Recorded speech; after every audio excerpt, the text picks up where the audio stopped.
You guys ready to start the show? I almost killed the lead singer of a band called Living Colour. And I don't know if you guys know who those guys are. They had a big hit. They had a song called Cult of Personality that CM Punk comes out to wrestle to now. So you've probably heard it. It was a big hit. And it was the late 80s. And I loved that band. Like, loved them because they played rock music, but they were black. And to me, holy shit. Like, you liberal white kid, I was like, that's the coolest, man. Like, they can do anything, you know? I don't mean black people, I mean that band. But black people can, let's be honest. I was a huge, I remember being in a record store and seeing the record and going, wish I hadn't bought this. I'd buy it again. Like, that was a thought I had. That's how much I liked that record. I wish I didn't already have it. So I really want to buy a record, but man, nothing looks good. And there's a place called 2nd Avenue Records downtown in Portland, and I would just walk in, and I would just pick the one that looked the coolest with a black person on the cover. Like, I'm not kidding. Like, that's how I discovered any number of you know, NWA, DOC, Big Daddy Kane, EPMD, like all my rap favorites from there. I was just like, that guy looks tough. I'll take it, you know? Like, that's what I just do. It's not a bad way to go.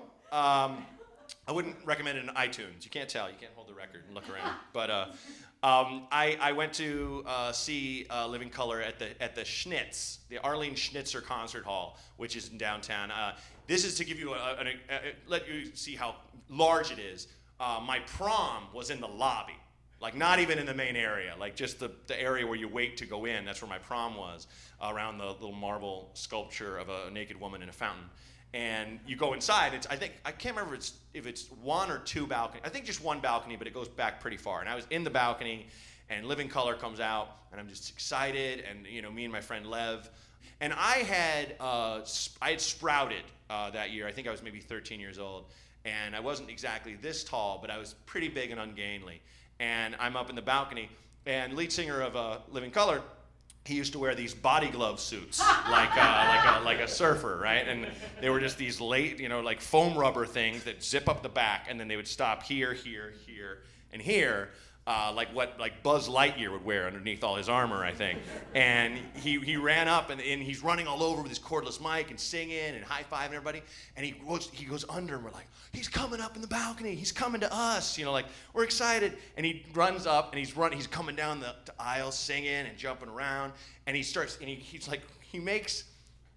making a mad dash to that balcony so he could sing down to everybody. And I think, what a time to let him know that I like him.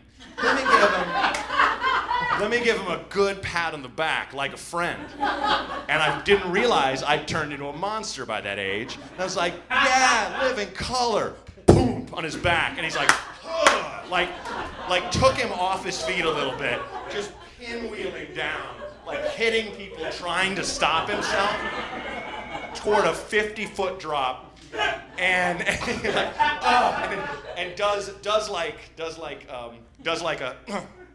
on the balcony, like catches himself, like scorpions a little, like foot goes up a little, catches, and then he the whole balcony's like, you know, and he stops, catches himself, and he just, you know, look in my eye, like still singing, and he just does this in the balcony and looks back at me, still singing.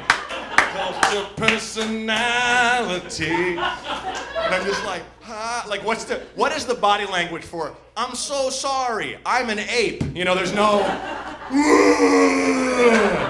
didn't mean. There's nothing you can really say. But my friend is looking at me, like smiling, going, you almost killed him. So that's my story. Thanks, guys.